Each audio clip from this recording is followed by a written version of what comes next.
Assalamualaikum warahmatullahi wabarakatuh. Waalaikumsalam warahmatullahi wabarakatuh.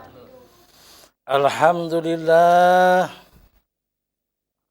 Alhamdulillahi hamdan katsiran kama amar. Wa ashhadu an la ilaha illallah wahdahu la syarika lah. Irghaman liman jahada bihi wa kafar. Wa ashhadu anna sayyidina wa nabiyyana wa maulana Muhammadan abduhu wa rasuluh sayyidul khalaiki wal bashar. Allahumma salli wa sallim wa barik alaihi. Ma'asyiral muslimin wa jumratul muhadirin rahimakumullah.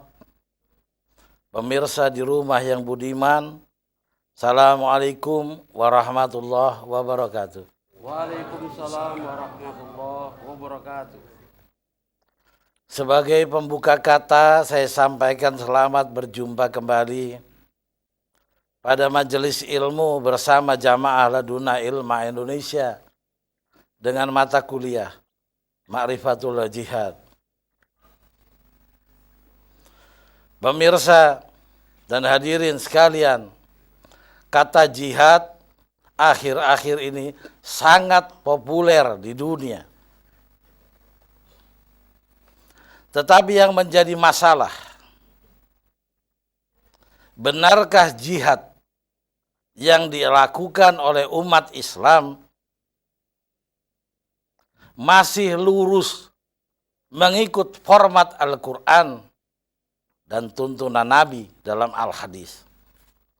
Untuk itu kita mencoba mensajikan mata kuliah Ma'rifatul Jihad agar didapat format yang sejati tentang makna jihad menurut Al-Quran dan Sunnah Nabi.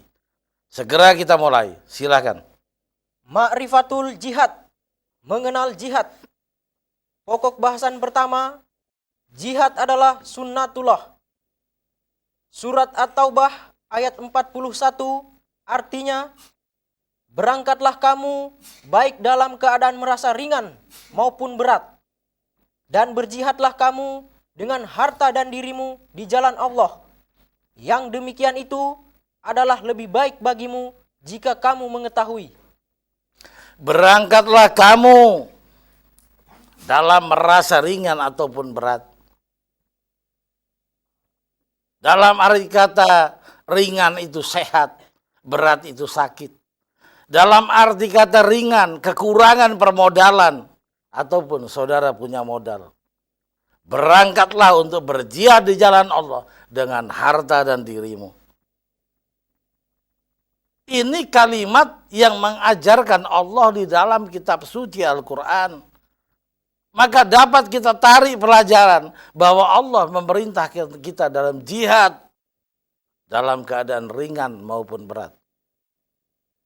Maka perintah Allah, ketentuan Allah, ketetapan Allah, ajaran Allah adalah sunnatullah. Maka dapat dipastikan jihad adalah sunnatullah. Lanjut.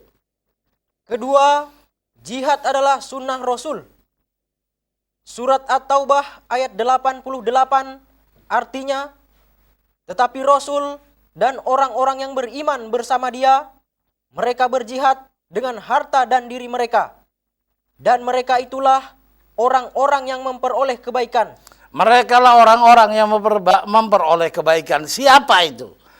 Mereka Rasul dan orang-orang yang bersamanya berjihad di jalan Allah dengan harta dan diri mereka. Rasul dan orang-orang yang bersamanya, berarti Rasul juga berjihad.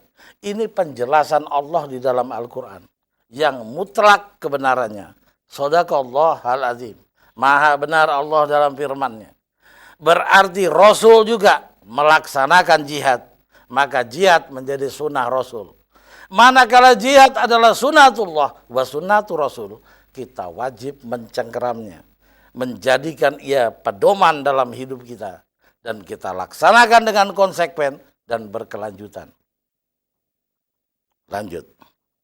Ketiga, hakikat jihad. Pertama, jihad adalah ujian atau bala dari Allah. Surat Al-Imran ayat 142 artinya, apakah kamu mengira bahwa kamu akan masuk surga, padahal belum nyata bagi Allah orang-orang yang berjihad di antaramu dan belum nyata orang-orang yang sabar. Apakah kamu meyakini bahwa masuk surga dengan sholatmu, dengan puasamu, dengan zakatmu, dengan hajimu yang sudah 7 kali itu? Tuhan menjawab, belum. Belum, manakala engkau belum berjihad di jalan Allah dengan harta dan dirimu. Maka saudara, dari ayat ini dapat kita ambil pelajaran bahwa Allah memerintahkan jihad adalah untuk menguji mentalitas keimanan kita. Untuk menguji iman kita. Benarkah kita beriman?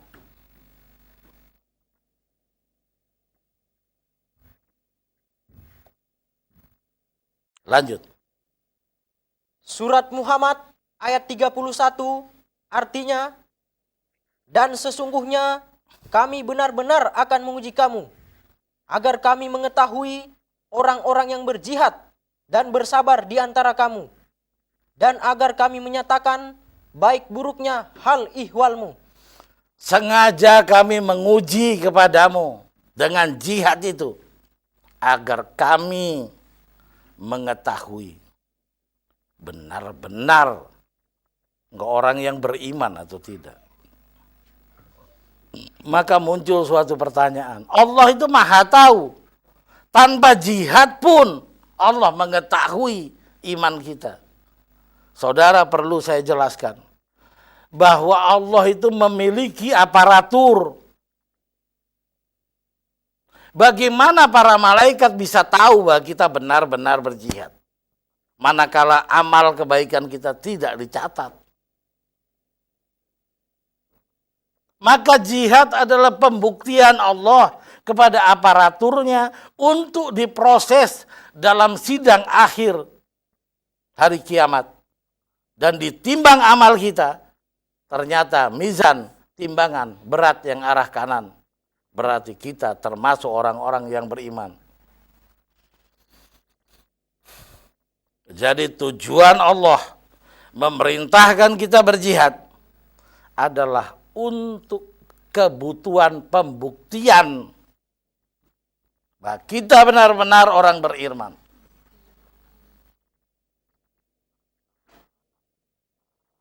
Saya mengulang, hakikat jihad yang pertama adalah ujian dari Allah agar terbukti iman kita, diketahui oleh seluruh penduduk bumi dan langit, tercatat secara resmi di dalam amal kita untuk menjadi bekal manakala kita pulang ke hadiratullah nanti. Lanjut. Kedua, jihad adalah mencintai Allah dan Rasul.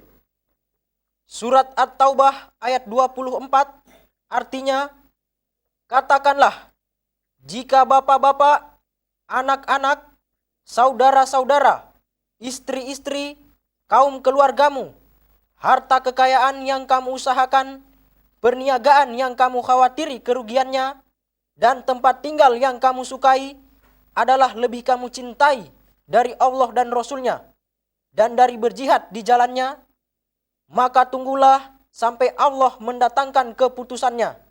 Dan Allah tidak memberi petunjuk kepada orang-orang yang fasik. Dan Allah tidak memberi petunjuk kepada orang-orang yang fasik. Siapakah mereka yang fasik itu? Mereka yang mencintai bapak-bapak, anak-anak, istri, kaum kerabat, harta kekayaan, rumah mewah yang kau tinggali, perdagangan yang kau takut kerugiannya, dan tumpukan harta yang kau miliki. Engkau lebih cintai daripada Allah dan Rasul. Dengan pembuktian Anda tidak berjihad di jalannya. Maka untuk apa jihad diadakan? Untuk apa jihad ditentukan? Untuk menguji kecintaan Anda kepada Allah dan Rasulnya. Maka hakikat jihad ada dua. Yang satu merupakan ujian Allah untuk membuktikan kepada aparaturnya kebenaran iman saudara. Yang kedua, untuk membuktikan bahwa saudara benar-benar mencintai Allah dan Rasul. Maka tersebut seluruh objek-objek duniawi. Bapakmu, anakmu, istrimu, rumahmu, kekayaanmu. Manakala itu yang saudara lebih cintai, saudara pendusta bahwa saudara adalah mencintai Allah dan Rasul. Dengan bukti saudara tidak berjihad. Saudara fasik. Mengutamakan kepentingan duniawi daripada berjihad di jalan Allah adalah saudara fasik. Lanjut. Keempat, jasa dan fadilah berjihad. Pertama, jasa dan fadilah berjihad adalah peroleh derajat yang tinggi dan kemenangan. Surat At-Taubah ayat 20 artinya orang-orang yang beriman dan berhijrah serta berjihad di jalan Allah dengan harta, benda dan diri mereka adalah lebih tinggi derajatnya di sisi Allah. Dan itulah orang-orang yang mendapat kemenangan. Itulah orang-orang yang mendapat kemenangan. Mendapat derajat yang tinggi. Mereka orang-orang yang berjihad di jalan Allah. Jelas, lanjut. Kedua, jasa dan fadilah jihad adalah peroleh keberuntungan. Surat Al-Maidah ayat 35 artinya, hai orang-orang yang beriman, bertakwalah kepada Allah dan carilah jalan yang mendekatkan diri kepadanya. Dan berjihadlah pada jalannya supaya kamu mendapat keberuntungan. Supaya kamu mendapat keberuntungan. Identik. Lanjut. Ketiga, jasa dan fadilah berjihad adalah mendapat tuntunan Allah dan mengenalnya atau ma'rifatullah. Surat Al-Ankabut ayat 69 artinya, dan orang-orang yang berjihad untuk mencari keridhaan kami, benar-benar akan kami tunjukkan kepada mereka jalan-jalan kami. Dan sesungguhnya Allah benar-benar beserta orang-orang yang muhsinin. Saudara, orang yang berjihad mencari keridhaan Allah, Allah akan tunjukkan jalan-jalan mengenal padanya. Jalan-jalan pendekatan. Sehingga orang tersebut sangat karib kepada Allah. Dalam ungkapan yang lebih lazim, orang tersebut mencapai makom ma'rifatullah. Mengenal Tuhannya. Lanjut. Keempat, jasa dan fadilah berjihad adalah peroleh makom kewalian. Surat Al-Maidah ayat 54 artinya, hai orang-orang yang beriman, barang siapa di antara kamu yang murtad dari agamanya, maka kelak Allah akan mendatangkan suatu kaum yang Allah mencintai mereka dan mereka pun mencintainya. Yang Allah mencintai kaum itu dan kaum itu mencintai Tuhannya. Orang manusia yang dicintai Allah adalah kekasih Allah. Kekasih Allah itu bahasa agama adalah waliullah. Maka jihad yang benar akan menyampaikan seseorang pada makom kewalian. Lanjut. Kelima, Al-Quran adalah pedoman dalam berjihad. Al-Quran adalah pedoman dalam berjihad. Telah dijelaskan sejak awal, saudara. Jihad adalah sunnatullah. Jihad adalah sunnatul Rasul. Pahala-pahala berjihad yang demikian.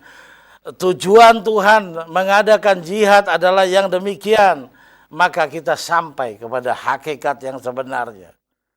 Bagaimanakah jihad yang benar menurut format Al-Quran dan tuntunan Nabi kita Muhammad Sallallahu Alaihi Wasallam. Mari kita menyimak dengan benar. Inilah jihad yang diridhoi Allah. Silakan. Pertama, iman adalah ketentuan berjihad menurut Al-Quran. Surat Al-Hujurat ayat 15 artinya, sesungguhnya orang-orang yang beriman itu hanyalah orang-orang yang percaya kepada Allah dan Rasul-Nya. Kemudian mereka tidak ragu-ragu dan mereka berjuang atau berjihad dengan harta dan jiwa mereka pada jalan Allah. Orang yang benar-benar percaya kepada Allah dan Rasul-Nya. Bukan hanya tingkat percaya, orang-orang yang sangat mencintai Allah. Mereka berjihad dengan harta dan diri mereka. Maka hanya orang-orang yang sangat beriman, jihadnya diterima. Orang-orang yang termasuk klasifikasi amburadul, jihad mereka tidak diterima. Lanjut. Kedua, ketentuan berjihad adalah berpedoman pada Al-Quran. Surat Al-Furqan ayat 52 artinya, maka janganlah kamu mengikuti orang-orang kafir dan berjihadlah terhadap mereka dengan Al-Quran, dengan jihad yang besar. Jihad itu berpedoman kepada Al-Quran dan bukan jihad yang nilai kecil. Benarkah duna ilma berjihad, saudara? Kita akan membuat kitab. Kita diberi nama, diberi judul Kitab Laduna Ilma yang membahas kurang lebih 50 mata kuliah yang berisi pelajaran-pelajaran tentang amalan-amalan Islam yang telah dilupakan orang. Budaya-budaya lain yang diadaptasi oleh Al-Quran seolah-olah menjadi ajaran Islam. Demikian pula kita meluruskan ajaran Islam yang diamalkan oleh manusia, tetapi tidak lagi mengikut format yang benar, yaitu Al-Quran dan Al-Hadis. Saudara, kitab itu kita akan terjemahkan dalam 9 bahasa dan kita sebarkan ke pelosok bumi, mengajak manusia kembali beriman, berpedoman kepada Al-Quran dan Sunnah Nabi. Itu, saudara, jihad yang besar. Kita mengajak manusia ke jalan kebenaran sebanyak mungkin menurut kemampuan yang kita bisa. Jadi, saudara, mari kita belajar dan kita tanamkan dalam jiwa kita.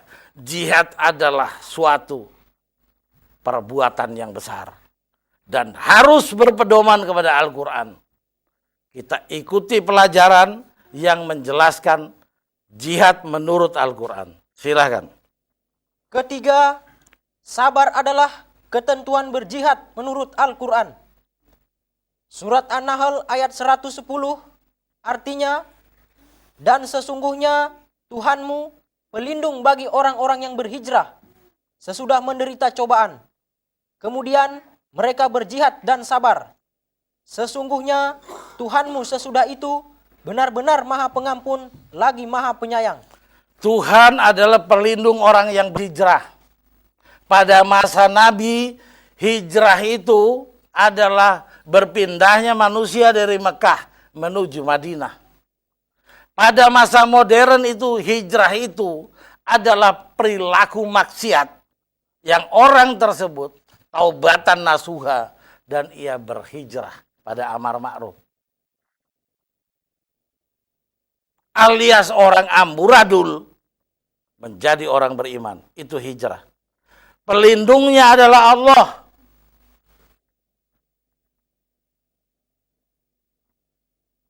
Agar jelas, kita mengulang sekali lagi.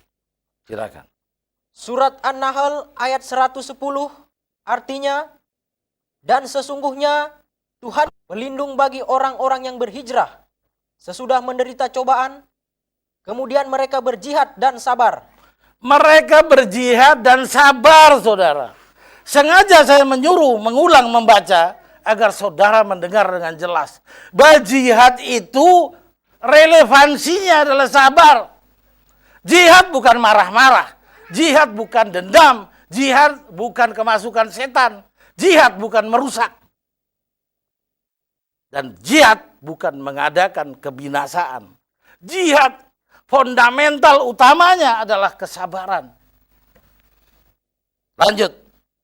Keempat, memberi pertolongan adalah ketentuan berjihad menurut Al-Quran.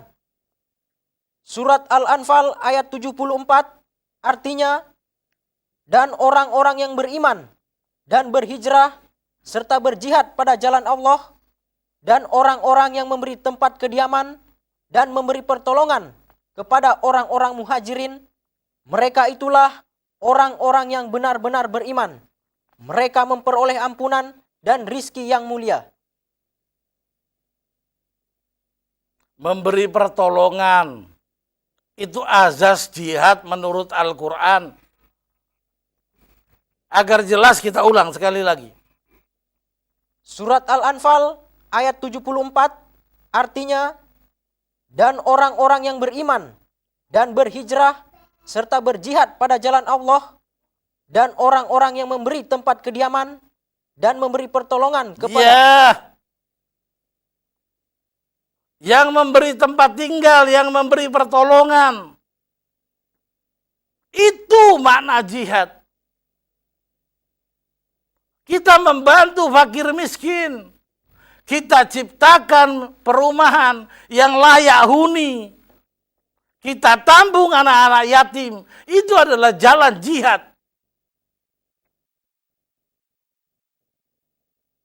Kita santuni manula-manula. Kita ajak orang-orang yang tidak mengenal jalan Tuhan. Kita ajak mereka ke jalan Tuhan. Itulah jihad. Dalam fondasi utama adalah dengan kesabaran. Lanjut. kelima, hikmah dan pelajaran yang baik serta berbantah dengan cara yang baik adalah ketentuan jihad menurut Al-Quran. Surat An-Nahl ayat 125 artinya, serulah manusia kepada jalan Tuhanmu dengan hikmah dan pelajaran yang baik, dan bantahlah mereka dengan cara yang baik. Sesungguhnya Tuhanmu, dialah yang lebih mengetahui tentang siapa yang tersesat dari jalannya. Jihad itu menyodorkan format ajaran yang akademis, yang sulit dibantah kebenarannya karena menggunakan dalil Al-Quran dan dalil hadis. Kita sodorkan kepada orang-orang. Kita ajak mereka ke jalan kebenaran dengan pelajaran yang baik. Dan manakala harus berdebat, itu pun dengan debat yang santun. Jangan debat kusir persis setan. Debat yang santun itu disebut studi ilmiah atau studi banding. Penuh dengan percakapan yang memiliki standar alma mater. Bukan emosional, bukan pemaksaan, mau menang sendiri.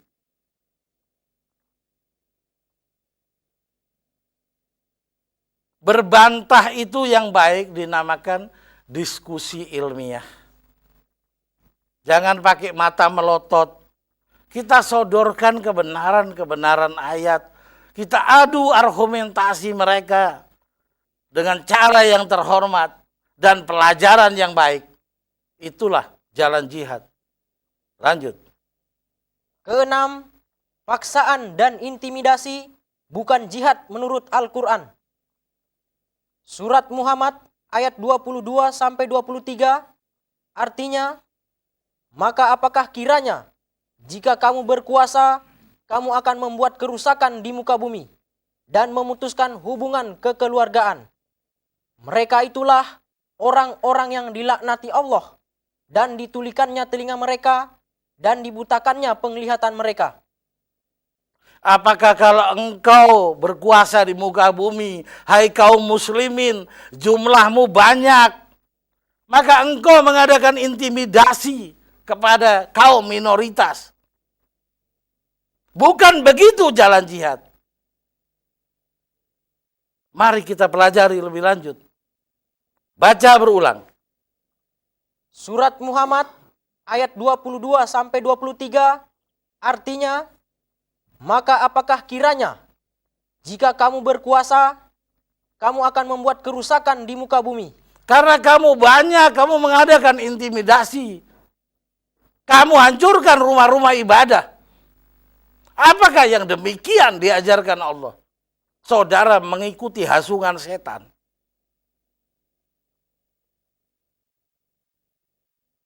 Lanjut. Dan memutuskan hubungan kekeluargaan. Dan memutuskan hubungan kekeluargaan. Saudara kita antar manusia ini mempunyai hubungan kekeluargaan. Hubungan keluarga antar agama disebut ukhuwah Islamiyah. Hubungan antar sesama manusia disebut ukhuwah insaniyah.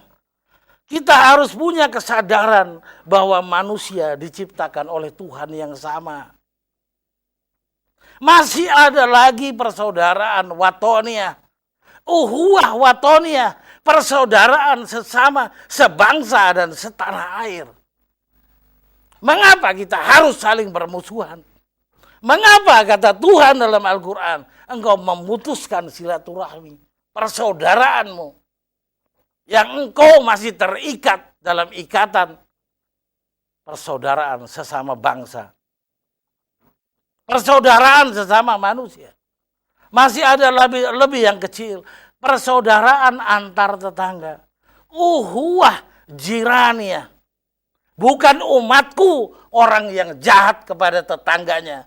Tidak melihat peduli latar belakang kehidupan orang itu. Apa agamanya dan apa sukunya. Bukan umat Muhammad yang jahat kepada mereka. Saudara, saya berpesan kepada jamaah laduna ilma untuk tidak terhasung oleh setan dalam tipu daya format jihad yang salah. Saudara belajar Al-Quran dengan benar untuk mengerti tipu daya para provokator. Lanjut. Mereka itulah orang-orang yang dilaknati Allah. Mereka itulah orang-orang yang dilaknati Allah. Yang berjihad tidak pada format Al-Quran dan sunnah Nabi. Lanjut. Dan ditulikannya telinga mereka. Lanjut. Dan dibutakannya penglihatan mereka. Mereka adalah orang tolol. Lanjut. Ketujuh, anarsi dan membuat kerusakan bukan jihad menurut Al-Quran. Surat Al-Qasas ayat 77 artinya, dan carilah pada apa yang telah dianugerahkan Allah kepadamu, kebahagiaan negeri akhirat, dan janganlah kamu melupakan bahagianmu dari kenikmatan duniawi, dan berbuat baiklah kepada orang lain, sebagaimana Allah telah berbuat baik kepadamu, dan janganlah kamu berbuat kerusakan di muka bumi. Jangan berbuat kerusakan di muka bumi. Kumpulkan bekal akhirat sebanyak yang kau bisa. Jangan engkau lupakan nikmat Tuhan di dunia yang diberikan kepadamu. Dan berlakulah yang baik kepada orang lain yang tidak seagama denganmu. Jangan engkau mengadakan kerusakan. Engkau berbusana muslim dan engkau membawa kayu pentungan, merusak night club, merusak tempat-tempat maksiat. Itu bukan tugas kita, saudara. Itu tugas para umaro, pemerintah yang bertugas memberantas kemaksiatan. Kita hanya menyampaikan saja. Jangan saudara terhasung dengan setan. Dan saudara melangkah dalam jihad yang terlaknat. Lanjut. Kedelapan, tidak dibenarkan berjihad bersama orang yang tidak beriman. Lanjut, sudah jelas itu. Kesembilan, jihad merupakan rahmat bagi semesta alam. Surat Al-Anbiya ayat 107 artinya, dan tiadalah kami mengutus kamu melainkan untuk menjadi rahmat bagi semesta alam. Tidaklah aku Tuhan semesta alam mengutusmu hai Muhammad, melainkan menjadi rahmat bagi alam ini. Rahmat cinta, rahmat kasih sayang, rahmat pertolongan, rahmat naungan, rahmat memelihara, dan rahmat menghidupi. Saudara, semoga ada manfaatnya. Wassalamualaikum warahmatullahi wabarakatuh. Waalaikumsalam warahmatullahi